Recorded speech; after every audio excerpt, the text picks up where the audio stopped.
Welcome to Business Chronicles. My name is Solomon Tumwesigye, your host here at Business Chronicles at Studio 84. Studio 84 is a podcast studio space set up here in Bugolobi along Lithuli Avenue in Kampala, Uganda. It's a space set up to facilitate individuals and organizations and businesses tell their stories and along the way position themselves as authorities at what they do, because we believe that everyone has a story to tell and is an authority at something. How it works is that you hit us up on the phone number just appearing below there and reach out, and we'll make your podcasting dream come true. If your teacher ever told you you will amount to nothing or ever make it to radio, they lied to you, because we can make you build and do your own thing right here at Studio 84. Whether you have just an idea and you always want to do your own content, we can guide you on how to get this thing done. Today is a special day because I host an artist in every sense of the word. He's a poet. He's a physical artist, like the art we did way back in school. I don't know if he can sing, actually, apparently. But we are about to know where he has been. It happens at Business Chronicles, but I won't spoil it. I've known him for a couple of years. He claims that I gave him his first referral even before. Oh yes, he's in Business Network International, BNI. Even before he joined BNI, I gave him a referral even before I ever met him. And I think I wanted to carry the painting you painted for that referral. Wow. But I think we'll show it right about now for the viewers of this episode to see it. I think I can find it, and I show what you used to do then. But you're about to tell us what you do now.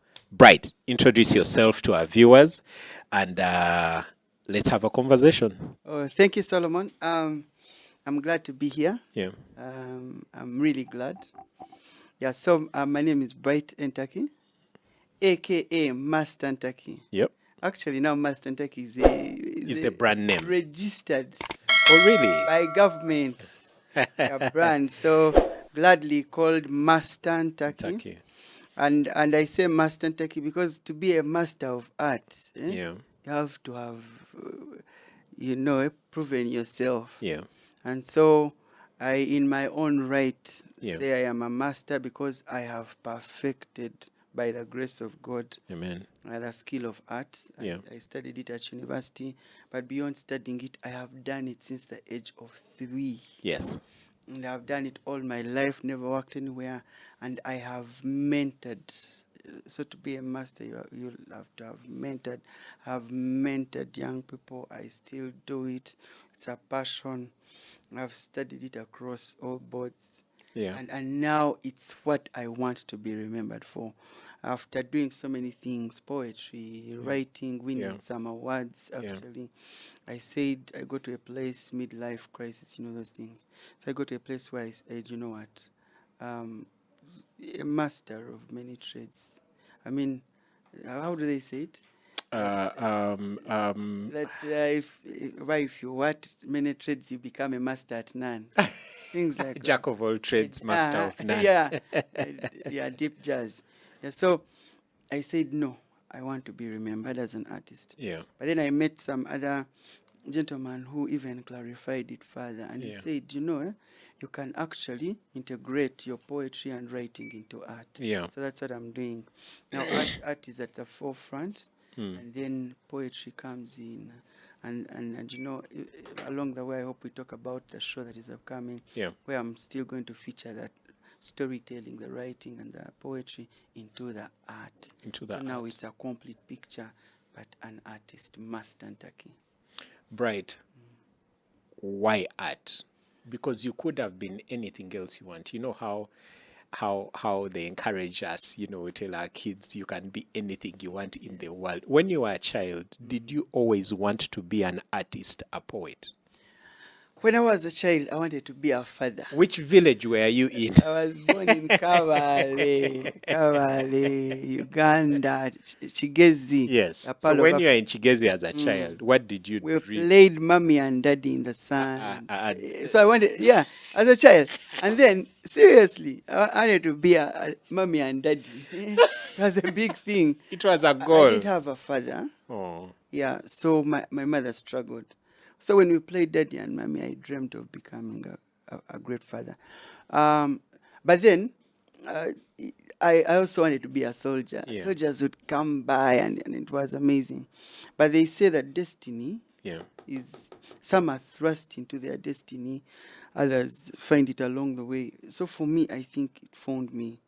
It found me because when my father died, my mother would bear me with her to work. So she had to work day and night to make ends meet. What work was she doing? She was a midwife. Okay. So she would work in the main hospital during the day. Kabale. And then do a chayo at a clinic. Yes. I remember the late campaign, something like that. Yeah. Now, where the clinic was, the neighbor was an artist. Absalom Sembabazi. I hope I can have him at the show. Yeah.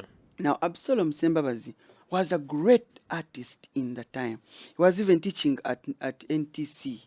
He was great. His studio had pictures of Kenyan women, very powerful pictures. And then Katalikawe's work was in his studio. Now to get work of Katalikawe, if you don't have over $10,000, you can't find it. Even to find it. Yes. You know, he recently died. Yes. And was one of East Africa's greatest. So this guy had his work in his studio. In the early, in fact, in the late 80s. He had a Katalikawe's work. So I think they were friends. Now I would see his work, long-horned cattle and one. So I got inspired. And to keep me from crying and get distracted, he would give me pencil and paper. To distract you from the pains of life? Not even, even maybe, but also to keep me from crying. Oh, because you're a child, your mother has left you gone to work, you're in unfamiliar territory, you're bound to cry through tantrums and all. So he would give me pen and paper, or pencil and paper. Pencil, because the portraits were in pencil. Yeah. And I loved art from that time. So I did art to the extent that I think God just wanted me to be an artist. When I was in primary, so I continued. He actually led me to Christ. That is another part of the story. In Sunday school, I would lead. You know, Sunday school, you draw. Yes. So I was done leading Sunday school because I would draw nicely. And that's when I gave my life to Christ. And then in primary, God brought another gentleman called Kutesakwe Timothy. He was a very beautiful artist. So in primary, we did art and filled our homes with art. His and mine. Then our parents bonded because of our love for art. Yeah, so art. And then because you're the best in school, in class because of art. So I loved it. And then children fellow pupils would come and surround us to see our work. We would draw pictures of Jack Chan, tell movies through our artwork. So for them to view our work, they would have to give us part of their break. Wow. So we started earning, and then, and then, I know, I like it. And then break snack currency. Yes. It was mega. Yeah. It was big because at break time. That was the currency of that time. Yeah. At that age. Yes. And to emphasize it. At break time, if you didn't have break, they would send you. Others would sit in a circle who have break, and they eat together. Now for you who didn't have break, they would make you sit there. It was embarrassing. I get it. Yeah. So now I would carry my empty tin. I go to school. I wait. Then at break time, people, while they are gathering some they call me. Then I pass my tin around circle. They put in, then I tell my story. So I became a celebrity. In secondary, I did art. I would do for girls. So I went into a mixed school. So which school is this? Chigezi High School. Hey, you're in Chigezi High School. So I was in Chigezi High School, primary, then Chigezi High School. And Chigezi High School, the upper was mixed. Yeah. So I would draw for girls, and that was the in thing. And then the highlight was in S1. My mother died. Now, when my mom died, I I had to work because now my father passed, my mom has passed. So I had to work hard. But you know what happened? I became the best in the whole class. Wow. Why? Because art, I think I got like 100. Yeah. So art boosted my performance. Yes. TD, I could draw well. Geography, so everything had art. Yeah. You know, biology, everything. So I became the best got on bursary. Then S2 I also got on, but so ever since I even got on government for art. So basically I think God just mapped me out for art. Also to the extent that at university I got a course, I got a scholarship because I performed well. I got 23 points. Yeah. I got a scholarship for law by the Archbishop then Henry Lukorombi to go and do a course in law at Honors College. Yes. That was a big thing. I went on the prayer mountain. I pitched a tent for like a week and I asked God, now I'm going to university. I have a government scholarship for art and a scholarship for law. What is my destiny? And everyone on the mountain I would meet, I would say, young man, God wants you to go to Chambo. God, imagine. Not only is art seemingly a superior course than art, law, a superior whatever than art. Yes, but even the sponsorship is coming from a man of God. Yes, you get. The writing was it was a no-brainer. But then I go and I'm telling God, if I go law, it's gonna be law for a long time. The rest of my life. Yes. If it's art, so guide me. Because this is a turning. And I wanted to do law. Yeah. But then I wanted God to help me. And God guided me. I remember even somewhere. Hold on, Bright. At that age, you're what? 18, 19, maybe 20? Yeah, I was about 20. How do you find yourself seeking God's guidance at that age? Because at that age. So that is a journey. When I came to Kampala, we shall come back to how you came to Kampala. No, it's important because it plays into that. Yes. When I came to Kampala, I came on a bus. Yeah. So I didn't have where to go. I had to find my friend, one of my friends. When I reached their home at night, some things ate me. Yes. We shall talk about it. So I didn't have where to stay. I asked them for the nearest church. So they told me, All Saints. I went to All Saints. When I went to All Saints, I found a fellowship for young people. I joined the fellowship. Then one of the kids in the fellowship liked me and took me to their home. They hosted me for 6 months. So now in that fellowship, that's when you got much closer to God. I had no one else. I had God. So I prayed so much to the extent that All Saints made me the prayer coordinator for the overnights at All Saints. Then I joined Intercessors of Uganda. Now those ones, they pray for 40 days. Are still there. They even Intercessors of Africa. But me, I was still at the level of Uganda. So that's when I go to the prayer mountain to seek God for my future. So you're already in this godly prayer environment setting. So, prayer mountain. So I pray. And then now Samuel was then leading Intercessors of Uganda at the time. I go back. So after the prayer mountain, everyone is telling me art. But I'm not convinced. I want law.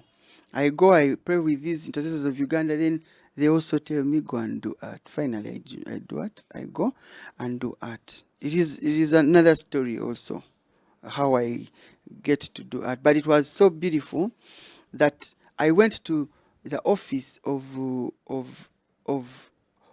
the scholarship for law, Honors College in UCU. When I told them, they said, do you know what you're missing? Like, because they were in East Africa. We were only 2 people who had been chosen in the whole of East Africa. Wow.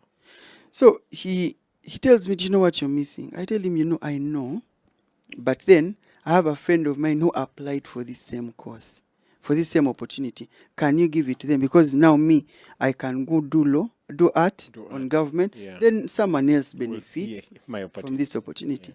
And indeed, they gave it to him. Wow. And I was MC at his graduation. Where is he now? He's out there, and he doesn't know, and I don't want him to know. Wow. Yeah. Do you know why your story is very special, Bright? You have to be the very first guest that has sat in that chair. Wow. And studied something they were passionate about and not necessarily what they mostly qualified, what their grades gave them. Yeah. Amazing. I dare argue that an ordinary parent those days or anyone adult advising would have advised you to do law. Everyone. Yes. Yeah, everyone.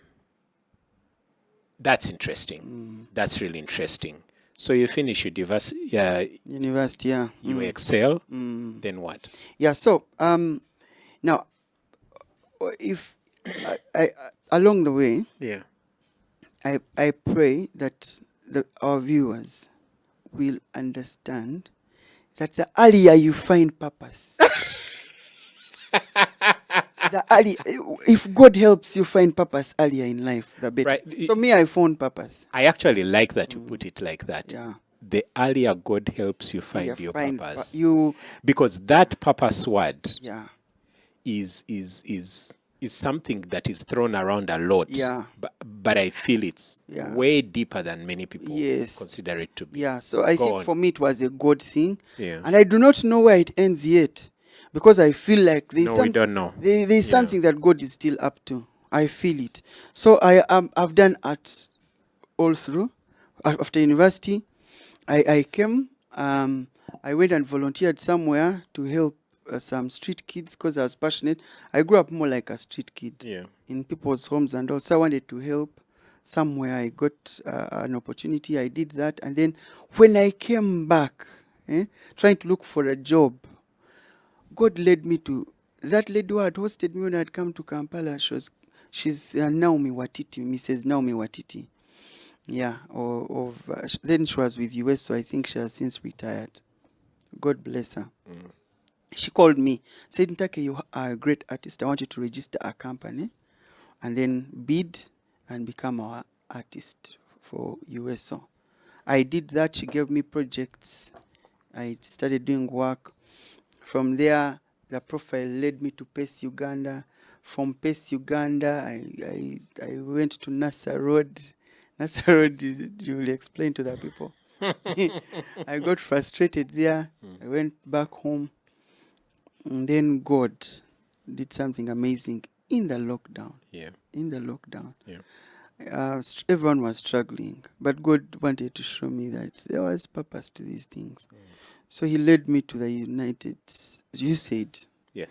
They were looking for someone to do illustrations in schools about sanitation, washing hands.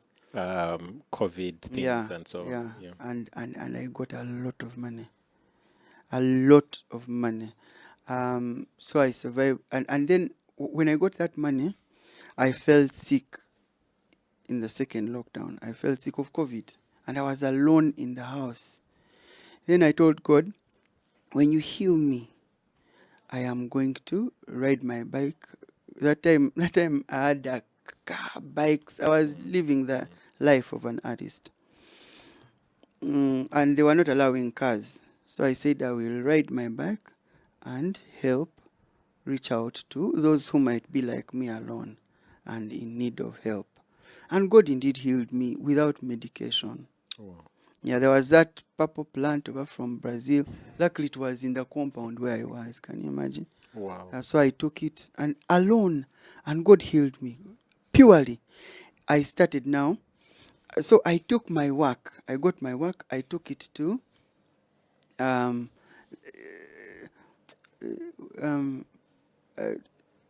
friend, and she's Sarah Chiwanuka.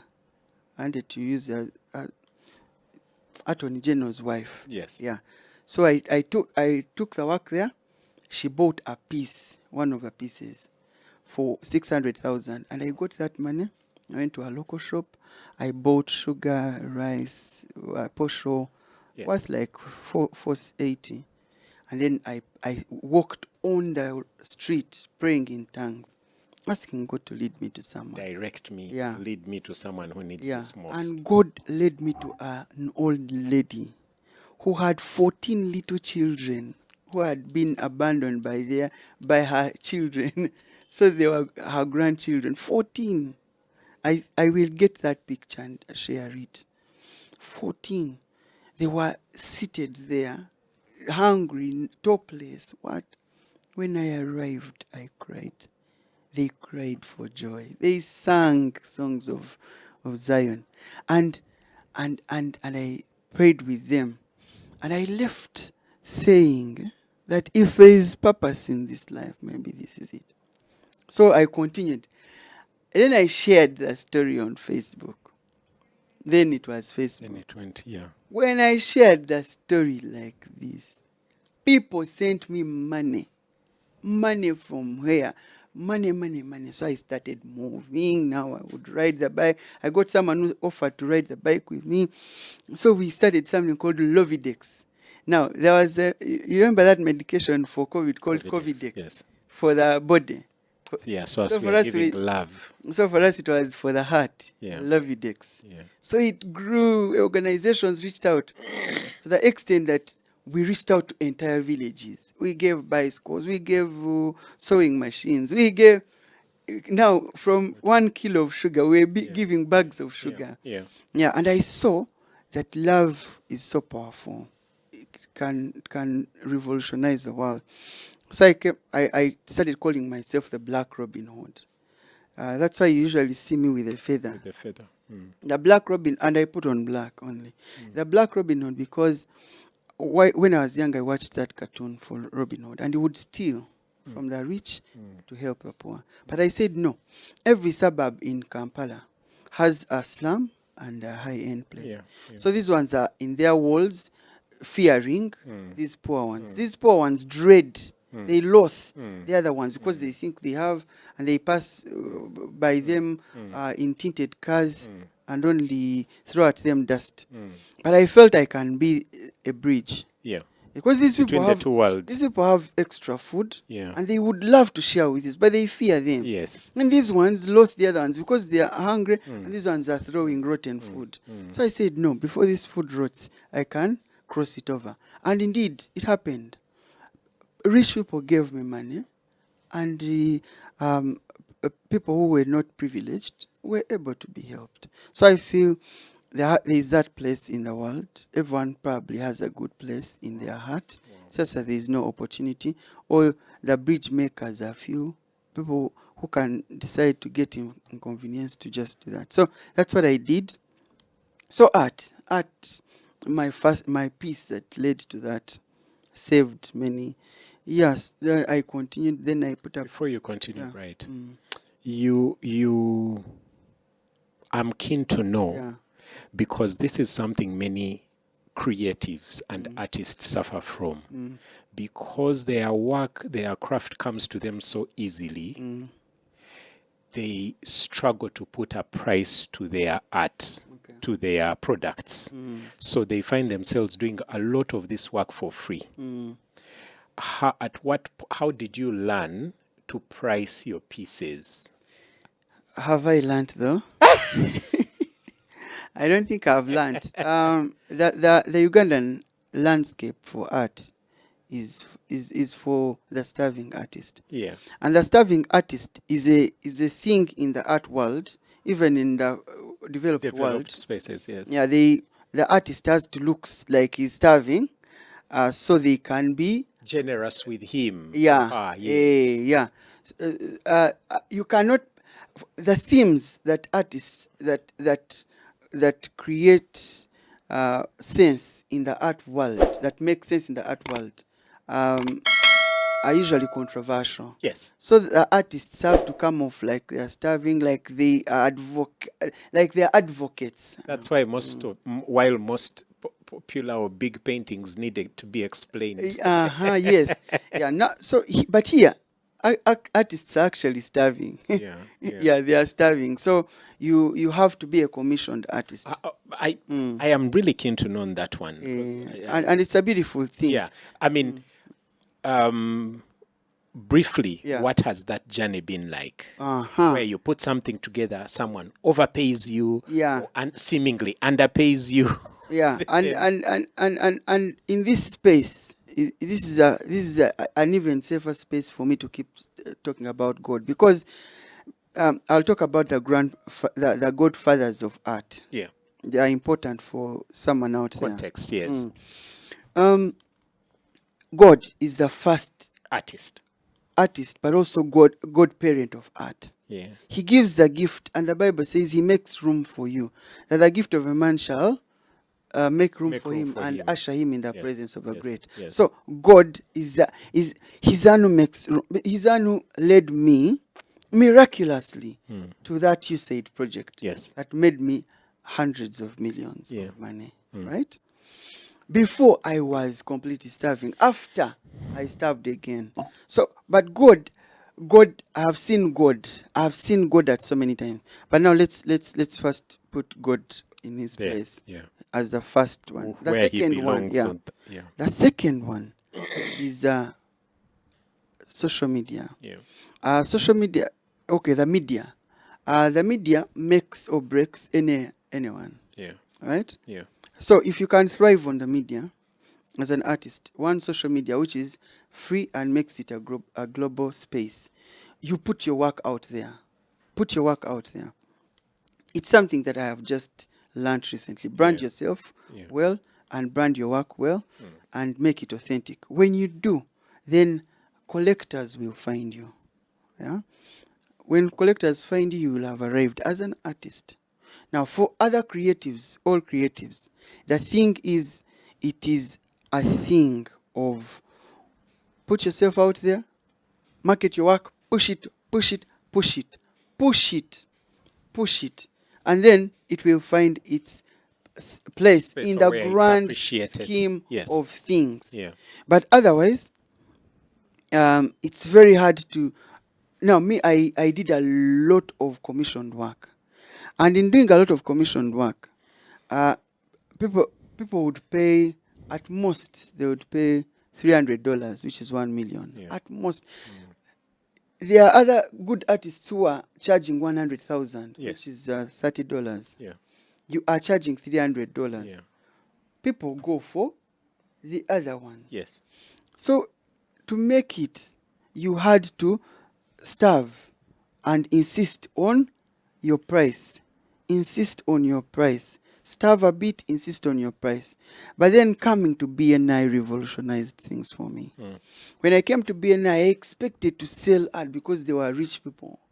Also, I thought, these are rich business people now have entered this space.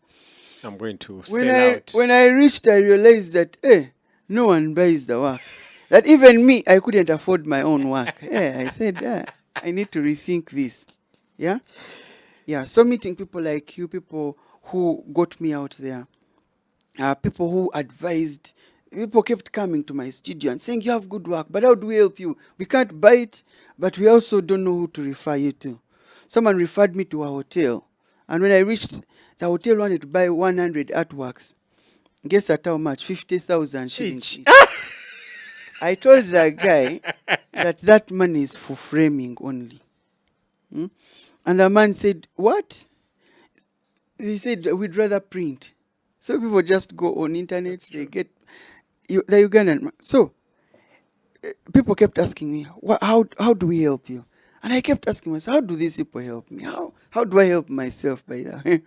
So I said, no, I need to scale. And why I decided to scale, you see this finger? Yeah. I was doing an art piece for the president. It had been commissioned by a member of parliament, for the president, the vice president, and the first lady. When I was trying to frame, the nail cut off this finger, almost off. Yeah. And I said, now without this hand, what do I do? I'm finished. I said, I need to start thinking of scaling and creating teams.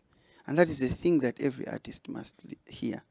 Find a way of multiplying yourself in others. Yeah. And it is a simple thing.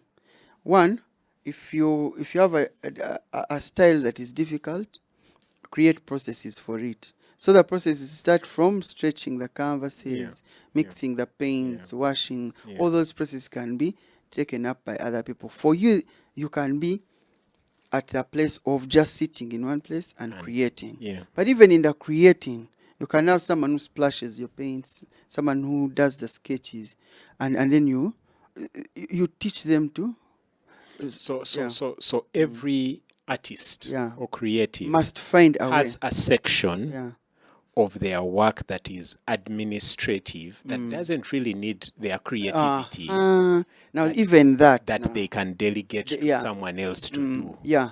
So I put up an office, I put up a receptionist, I put up an admin, and I got a personal assistant. Yes, a personal who assistant. became the other me.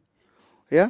Now this one picks the calls, writes the emails, sends invoices, follows up payments, delivers, and so on. Yes. So now mine is to think and create, and that has helped me. And that saves a lot of time and headache. I learned that, and then also to start doing projects, looking out for projects. How do you look out for projects?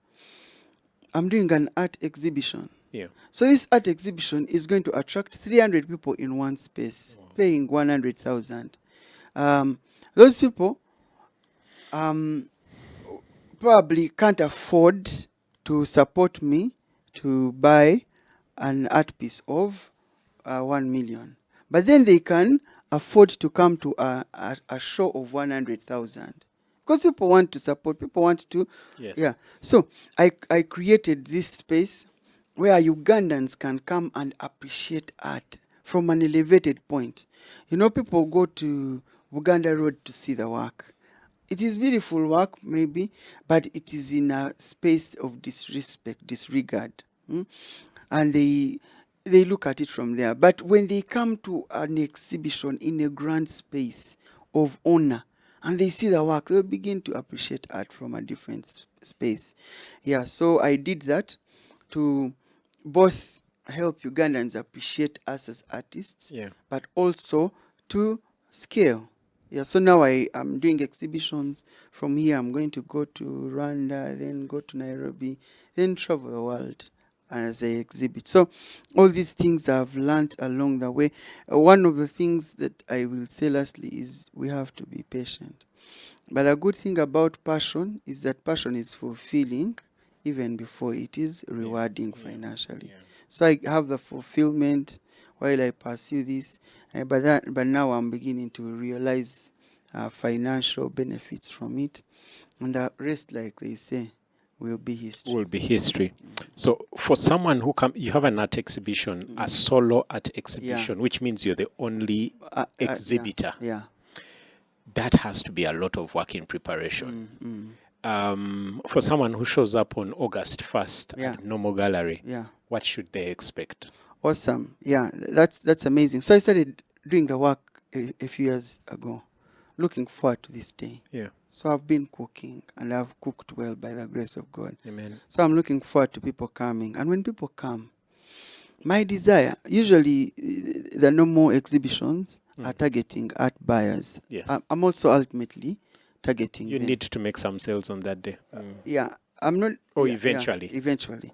So I said, so while I was doing the work, the food lady would come to deliver food at her door, and then find me doing the work. And then she would look at the work. But then one of those days I asked her, what do you see? In your studio? In my studio. Yes. Yeah, what do you see? And she said, I don't know what you're doing. Then I asked her, I told her this is an art piece. And she said, I like what I'm seeing, but I don't know what it is. Then I asked her, how much can you buy it? She told me, emitwalo etaano.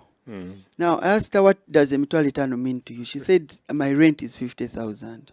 So I saw that she was valuing the work. Okay, but emitwalo etaano. Because I was about to say the hotels guy 50K, but this 50K from the food lady is different. Was everything, because she saw my struggle every day. Every day she would deliver food at 1 and find me painting naked. She says, I would be topless. But then she would see, and then she said, because of the time you put in, she didn't understand because it's abstract work. She said, I'll give you 50,000. So I asked her, what does 50,000 mean to you? She said, that's my rent. Wow. So I said, okay, thank you. Now, a middle income person. Okay, a BNI person came. BNI. Yeah. She's an importer, logistics. She came. And I asked her the same question. She came for a one-to-one. One-to-one is the meetings we have with our fellow BNI business leaders. Yeah. So she came and I asked her, what does that mean to you? She said, yeah, man, I don't understand it. It is abstract. Then I asked her, how much can you buy it? She said, according to the size, the materials, I'll give you 500K. So I asked her, what does 500K mean to you? And she said, 500K, yeah, I mean, for my child, maybe it is break for them for the whole term. Yeah. I said break. Okay. So I asked her a very simple question. I asked her, what is your wildest dream? And this is very important even for the audience. What is the wildest dream? Leading to what you asked me, what should they expect? This is what is your wildest dream? She told me she wants to go to the Maldives. So I asked her, where are you in the Maldives? She told me, long story short, I am at the beach. So I asked her details, paint for me that picture. I'm at the beach, I've arrived, I've made my biggest sale, I'm sipping on the best juice. By the water. Yeah. I ask her, what are you seeing on the water? She says, my child is swimming in the water, playing in the water. And then there's a ship coming. And I told her, okay, what if you came to my exhibition and found that art piece hanging on the wall? How much would you buy it? She said, I don't know anything. I said, okay, what if you found that piece at 500K? She said, I would sue you guys. You don't know what that said, I would sue you. I said, okay, wait. What if your daughter was standing on your side and the president of Uganda was standing on this side and you in the middle and you're looking at that piece? And then the press all of a sudden came and said, hey, isn't that you? How much do you think this piece is? She said, I would say 800 million. That is $100,000. Yeah. I said, So, what is the difference between the 500K that she said and the $100,000? She said, I don't know. I told her it's the value in the story, in the interpretation, in how you see the work. Yeah. So art is priceless. It is given value by those godparents. Wow. Yeah. The media and the collectors. Yeah. But also the viewer. A person will come and see the work and say, this is it. Now, me in my work, I desire, my honest desire is that people will live their stories through my work. Yeah. So I use black, white, and gold to make vintage, to make the work look timeless, but also priceless. And then I want people to live their cherished memories through my work. I want someone to come and tell me, my desire was to be this. I never became it. And I will paint them when they are in that element. And I want a street kid to tell me that my desire is to be president one day. And I will bridge that gap immediately through my work and put them out there and show them that, look, you're president in my work. Then now go and pursue your dream. So I want people to live their cherished recalls and also to live their wildest fantasies or dreams through my work. Now, on that day, that is exactly what I am showcasing. Stories of people whose recalls we are bringing back. And these are mental health and cancer. I have friends who have lost their loved ones, others who have survived cancer and mental health. And I'm telling their stories through my work. It's going to be a reflective evening. Ijankutebeze is come and I jazz you. It's more than come and I tell you Ijankugambire. It's more than come and I tell you a story Ijankuganire. It is come and I jazz you. Intimate stories of strength, of resilience, of hope. People who have stayed standing against the odds. Those are the stories that we are telling on that day. Through poetry, through dance, through music, through stories by the fireplace. So when people come, It's a family show. We are going to have children mentored by great artists. Today, I'm going to meet all the great artists in this country, and I'm going to ask them to come on that day and mentor young people. Wow. Because I was mentored, I was inspired when I was young. Maybe there is a child who needs that inspiration. So we are going to set up for 100 children to come and be inspired, and they are only paying 30,000 to come and paint, enjoy the evening and be inspired with their parents. And then adults, for us, we have seen enough. So it's going to be a therapy evening. We are going to go through a kingdom of therapy. So we are setting up like a kingdom, an African kingdom. We are going to walk through an ancient path of reflection, very beautifully lit with amazing. No one should miss this out. And then from there, we are going to network. From the networking, we are going to view my work. And then from my work, we are going to come and tell stories. Yeah, we have keynote speeches from the Ministry of Health, from the Ministry of Gender, talking about the role of the arts in addressing these issues. We have collaborations between musicians and poets and writers coming in the same space to address mental health and cancer. We have embassies are coming. It's going to be a rich evening of networking, but also of conversations around these powerful social issues. We have people who are throwing themselves off buildings. Mental health has become, I think, post the lockdown. It's been the in thing, so we want to be part of that conversation in a big way. And so that's what we expect in that evening. There's going to be great music. There's going to be percussion, African percussion. There's going to be stories by the fireplace. There's going to be all those things. So it's going to be an amazing evening of an amazing family evening. Yeah. Bright. Thank you so much for joining us here at Business Chronicles. Your story is really fascinating, and I am very proud of how far you have come. Our viewers and listeners, Bright hardly scratched the surface. There is a specific story, 2 specific stories on how he ended up in Kampala from the village and how he joined BNI. Those 2 need separate episodes to be told. So we'll have to get him here again, or you can land on his stories elsewhere. But most importantly, show up on August 1st, Nommo Gallery, 3 p.m. Please be there, and let's support local groomed and grown art talent. But Bright, I can't let you leave without giving us a short poetry session. I know I just told you that I kind of remember you performing at Gatomato, Quivuga. My friend Nunu, shout out to you. Nunu, you really did great things for art.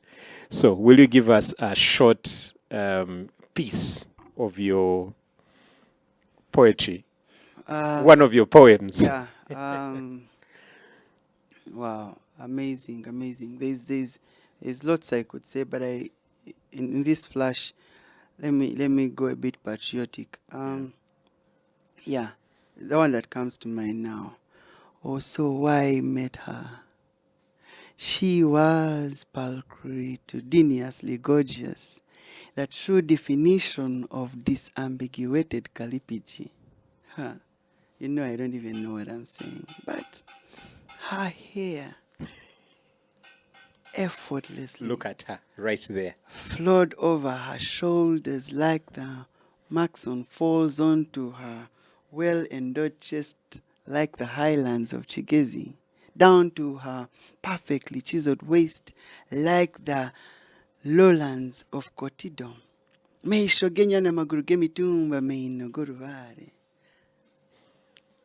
She welcomed me to her home, where she served me a sizzling Rolex and gonja roasted hot, delicacies that every visitor on our shores must taste before their homeward return.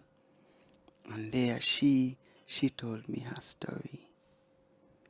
And while she told me her story, when she was married to 7 husbands, now passed, who mistreated her until a man came from the bush with Nkoni and sang her a song.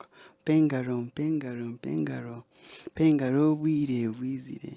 And together, hand in hand, they set out into the horizon, a future bright and waiting. And there I was born. I was born in this land of freedom, mothered in this place awesome and solemn. And one day I at the pit stepped on the bowl and knew it was my honors to score that goal. My love and labor give in peace and friendship live. Together with my team stand as a wall, one by one, till the evening bell, devoted in every effort of body and soul to my country's call. You see, we are made of the same fabric, and one weave binds us through, of black, of red, of yellow, a garment of hope that defies all divisive wills. And as I wind to unwind, allow me remind us all that Ugandans we are, and Ugandans we shall always be. Ugandans at sea, Ugandans in the air, Ugandans in the diaspora, and Ugandans here at home. And when we lay us to sleep tonight, we shall hear the same siren call.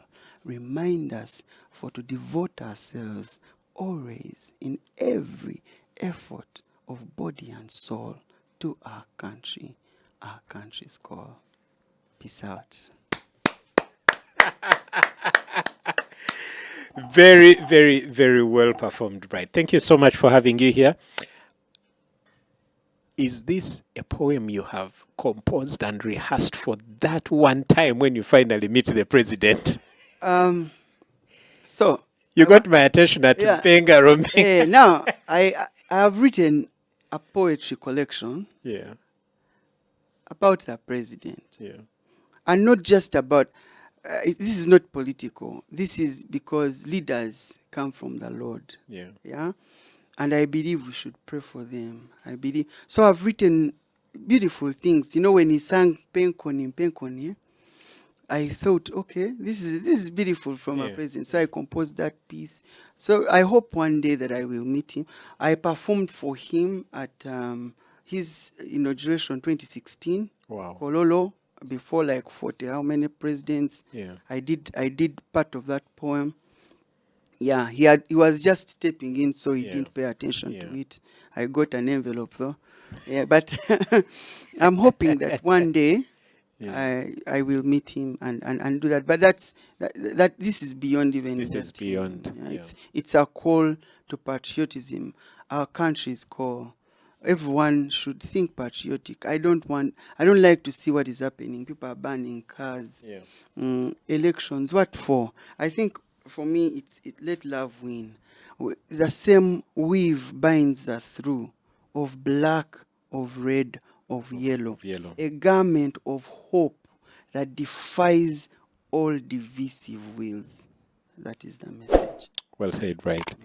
Our viewers and listeners, Master Ntakky, Bright Ntakky, the artist, show up on August 1st. Awesome. Until the next episode, I'll see you on that one.